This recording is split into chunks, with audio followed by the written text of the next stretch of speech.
Welcome to Ask a Patent Lawyer with noted inventor and patent attorney Chris Maiorana.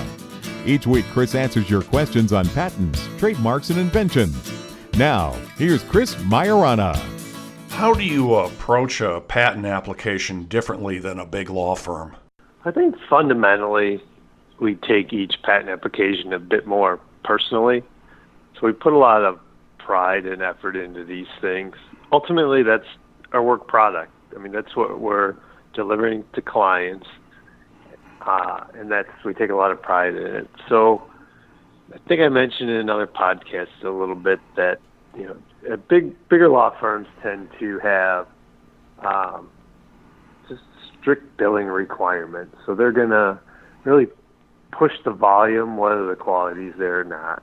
So that's our theory, is that each one of these is a special project. It's an inventor's inventive idea. We're going to give it our absolute best effort. Now, I also remember on that other podcast we were talking about, clients said to you that you took care of a lot more things for them.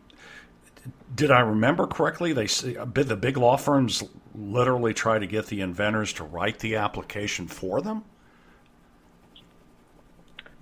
I think they do. That's part of their strategy for just keeping their overall billable hours up. So instead of taking a stab at trying to get a certain section written or trying to expand the application to provide alternate embodiments, they might just ask an inventor something in an email and just do a quick cut and paste into the patent application.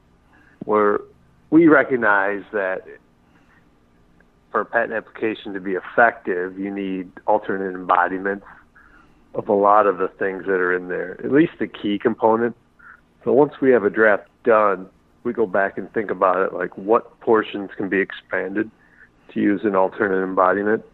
And we'll actually write maybe a series of questions to inventors, not so much to just get them to write sections of the application, but to get them to have specific targeted areas that they want to address.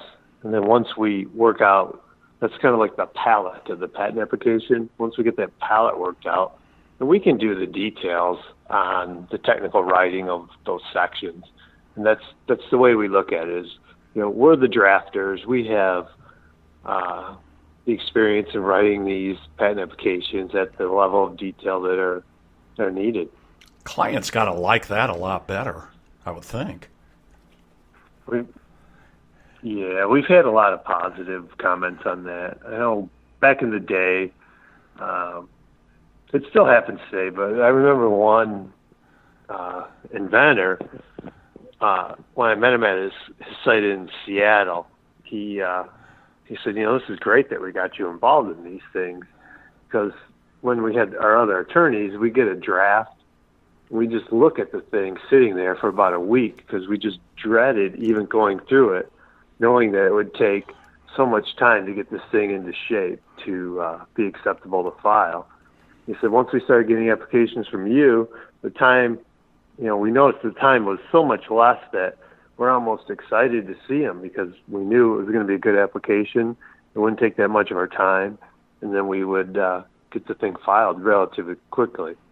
And then the caveat to that is that big clients, they tend to pass out bonuses when these things get filed. So instead of it being a negative, like, oh, it's going to take a lot of work to get my bonus, they're like, oh, I already have the draft. I know I'm pretty close to getting this thing done. So it's been positive reaction. Oh, absolutely. Sure. Now, is your approach more time intensive on your part? That is part of it. It does take more attorney time to do that. A big part of our practice is we do a lot of work for Silicon Valley clients. So if we can use a Midwest type overhead structure but do California style work, it works for everyone. So the law firms in California, they have a higher cost of everything out there.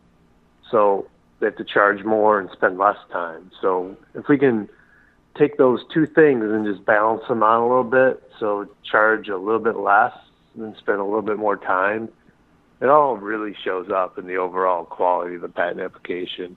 That's something we take a lot of pride in. Thanks for listening to Ask a Patent Lawyer with noted inventor and patent attorney Chris Maiorana. Join us next time as Chris answers your questions on patents, trademarks, and inventions.